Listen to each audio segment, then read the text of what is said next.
Cinderella. പണ്ടൊരിക്കൽ ഒരു ധനികൻ ജീവിച്ചിരുന്നു. അദ്ദേഹത്തിന്റെ ഭാര്യയ്ക്ക് അസുഖം പിടിപെട്ടു. അന്ത്യമടുത്തു എന്നവർ മനസ്സിലാക്കിയപ്പോൾ അവരുടെ ഒരേ ഒരു മകളായ സിൻഡ്രല്ലയോട് കട്ടിലിനരികിൽ വന്നിരിക്കാൻ ആവശ്യപ്പെട്ടു. ഇവിടെ നോക്ക് സിൻഡ്രല്ല, ഞാൻ നിന്നെ വിട്ടു പോയതിനു ശേഷം നീ വളരെ നല്ല കുട്ടിയായി ജീവിക്കണം. അച്ഛൻ പറയുന്നതനുസരിച്ച് ജീവിക്കണം, കേട്ടല്ലോ? എവിടെയാണെങ്കിലും ഞാൻ നിന്നെ കാണുന്നുണ്ടാവും. എന്റെ സ്നേഹം നിനക്ക് എപ്പോഴും ഉണ്ടായിരിക്കും. അതിനുശേഷം അവർ തന്റെ കണ്ണുകളടച്ച് മരിച്ചുപോയി.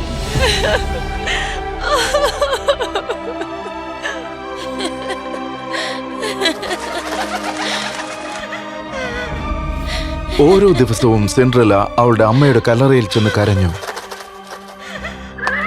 സിൻഡ്രല്ലയുടെ പിതാവ് ജോലിക്കാര്യത്തിന് ഇടയ്ക്കിടയ്ക്ക് ദൂരയാത്ര പോകുമായിരുന്നു. സിൻഡ്രല്ലയെ നോക്കാൻ ആരെങ്കിലും വേണമല്ലോ എന്ന് കരുതി അയാൾ വീണ്ടും ഒരു വിവാഹം കഴിക്കാൻ തീരുമാനിച്ചു. 2 പെൺമക്കളുള്ള ഒരു വിധവയെ അയാൾ വിവാഹം കഴിച്ചു. സിൻഡ്രല്ല അവളുടെ ക്രൂരിയായ രണ്ടാനമ്മയുടെ കൂടെയും കരുണയില്ലാത്ത അവരുടെ മക്കളുടെ കൂടെയും കഷ്ടപ്പെട്ട് ജീവിച്ചു. അവർ സിൻഡ്രല്ലയെ ഒരുപാട് ഉപദ്രവിക്കുമായിരുന്നു. അവിടെ ഒരു ജോലിക്കാരിയായി വീട്ടുജോലികൾ ചെയ്താണ് അവൾ വളർന്നത്. ഒരു ദിവസം സിൻഡ്രല്ല വീട് വൃത്തിയാക്കിക്കൊണ്ടിരുന്നപ്പോൾ അവളുടെ 2 സഹോദരിമാരും സോഫയിലിരുന്ന് പഴങ്ങൾ തിന്നുകയായിരുന്നു. കഴിച്ചതിന് ശേഷം അവരിൽ ഒരാൾ പഴത്തിന്റെ തൊലി തറയിലേക്ക് എറിഞ്ഞു. ആ മുറിയിലേക്ക് വന്ന രണ്ടാനമ്മ തറ വൃത്തികേടായി കിടക്കുന്നത് കണ്ടു.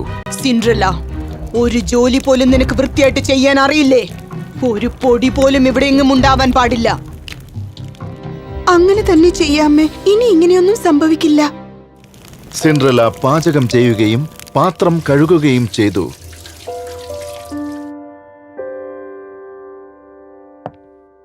എനിക്ക് വല്ലാതെ വിശക്കുന്നു. ഞാൻ ഈ പഴങ്ങൾ കഴിച്ചോട്ടെ? ഞങ്ങൾ കഴിച്ചതിന് ശേഷം ബാക്കിയുണ്ടെങ്കിൽ കഴിച്ചാൽ മതി.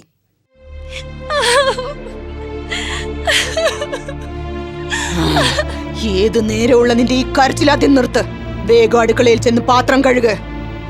സിൻഡ്രല്ല എല്ലാ പാത്രങ്ങളും എടുത്ത് കഴുകാൻ തുടങ്ങി. അവൾക്ക് ഒരു വൃത്തിയുമില്ലാത്ത മുറിയാണ് നൽകപ്പെട്ടിരുന്നത്. ഓരോ രാത്രിയും വിശന്ന് തളർന്ന് കരഞ്ഞ് അവൾ ഉറങ്ങി.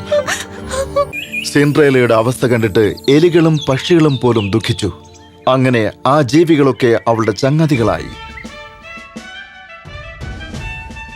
ഒരു ദിവസം മഹാരാജാവ് ഒരു വലിയ സദ്യക്കുള്ള ഏർപ്പാട് ചെയ്ത് എല്ലാവരെയും ക്ഷണിച്ചു. വരുന്നവരിൽ സുന്ദരിയായ ഒരു പെൺകുട്ടിയെ രാജകുമാരന് വിവാഹം കഴിച്ചു കൊടുക്കാൻ രാജാവ് ആഗ്രഹിച്ചു. ജനങ്ങളെ, നിങ്ങളുടെ ശ്രദ്ധയ്ക്ക് പ്രജകൾക്കായി രാജാവ് ഒരു വിരുന്നൊരുക്കിയിട്ടുണ്ട്. എല്ലാ യുവതികളും ഈ വിരുന്നിൽ പങ്കെടുക്കണം. അവരിൽ ആരെയാണോ രാജകുമാരനെ ഇഷ്ടപ്പെടുന്നത് ആ യുവതിയെ രാജകുമാരൻ വിവാഹം കഴിക്കും. എല്ലാവരും തീർച്ചയായും വരണം.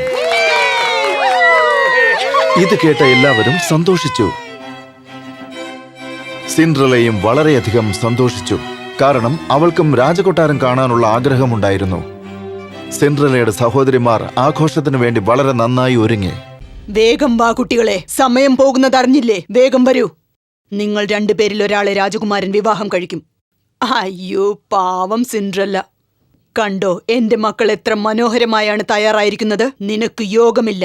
ഒരാളെ രാജകുമാരൻ വിവാഹം കഴിക്കും. അമ്മേ, ഉറപ്പായും രാജകുമാരൻ എന്നെ വിവാഹം കഴിക്കൂ. എനിക്ക് മുടി കെട്ടാനും വസ്ത്രം ധരിക്കാനും സഹായിക്കൂ സിൻഡ്രല്ല. ഏയ് സിൻഡ്രല്ല, വേഗം ഇങ്ങോട്ട് വാ. എന്റെ വസ്ത്രം നേരെയാക്കാൻ സഹായിക്കും. സിൻഡ്രല്ല വളരെ സ്നേഹപൂർവ്വം 2 സഹോദരിമാരെയും സഹായിച്ചു. എനിക്കും അങ്ങോട്ട് പോകാൻ ഒരുപാട് ആഗ്രഹമുണ്ട്. ഞാനും നിങ്ങളോടൊപ്പം വന്നോട്ടെ? ആ രാജകൊട്ടാരം കാണാൻ എനിക്ക് ആഗ്രഹമുണ്ട്. എന്നെയും കൊണ്ടുപോവോ? അതൊരിക്കലും നടക്കില്ല. നിന്റെ മുഖം നോക്ക്. നിനക്ക് ധരിക്കാൻ നല്ല ഡ്രസ്സ് പോലുമില്ല. നിന്നെ കണ്ട് എല്ലാവരും കളിയാക്കി ചിരിക്കും. നിന്റെ ഈ രൂപം കണ്ട് പേടിച്ചു പോകും. ഇങ്ങനെയുള്ള ആഗ്രഹങ്ങളൊന്നും നിനക്കുണ്ടാവാൻ പാടില്ല. സഹോദരിമാരും രണ്ടാനമ്മയും ആഘോഷത്തിൽ പങ്കെടുക്കാൻ പുറപ്പെട്ടു. സിൻഡ്രല്ല ഒറ്റയ്ക്ക് നിന്ന് കരയാൻ തുടങ്ങി. അവളുടെ അമ്മയുടെ വിവാഹ വസ്ത്രം കയ്യിലുള്ളത് അവൾക്ക് ഓർമ്മ വന്നു. പക്ഷേ അതല്പം കീറിയതായിരുന്നു. അവൾ അത് തയ്ക്കാൻ ആരംഭിച്ചു. അവളുടെ കൂട്ടുകാരായ പക്ഷികളും എലികളും അവളെ സഹായിച്ചു. ഞാൻ തയ്യാറാകുമ്പോഴേക്കും ആഘോഷങ്ങളെല്ലാം തീരും. പെട്ടെന്ന് അവിടെ ഒരു ദേവത പ്രത്യക്ഷപ്പെട്ടു. നീ ഒന്നുകൊണ്ടും വിഷമിക്കേണ്ട കുട്ടി. ഉറപ്പായും നിനക്ക് ആഘോഷത്തിൽ പങ്കെടുക്കാം. ആ, നിങ്ങൾ ആരാ? എനിക്ക് ആഘോഷത്തിൽ പങ്കെടുക്കാൻ സാധിക്കില്ല. എന്റെ വസ്ത്രങ്ങൾ കീറിപ്പോയി. എന്റെ പക്കൽ വേറെ ഒരു വസ്ത്രവുമില്ല. അതൊന്നും ഓർത്ത് നീ വിഷമിക്കേണ്ട കുട്ടി. ഗിലിയെ ഗിലിയെ ബും. സിൻഡ്രലയുടെ പഴയ വസ്ത്രങ്ങൾ മാറി അവൾക്കൊരു പുതിയ വസ്ത്രം ലഭിച്ചു. അവളുടെ കാലിന് പുതിയ ഒരു കണ്ണാടി ഷൂസും കിട്ടി.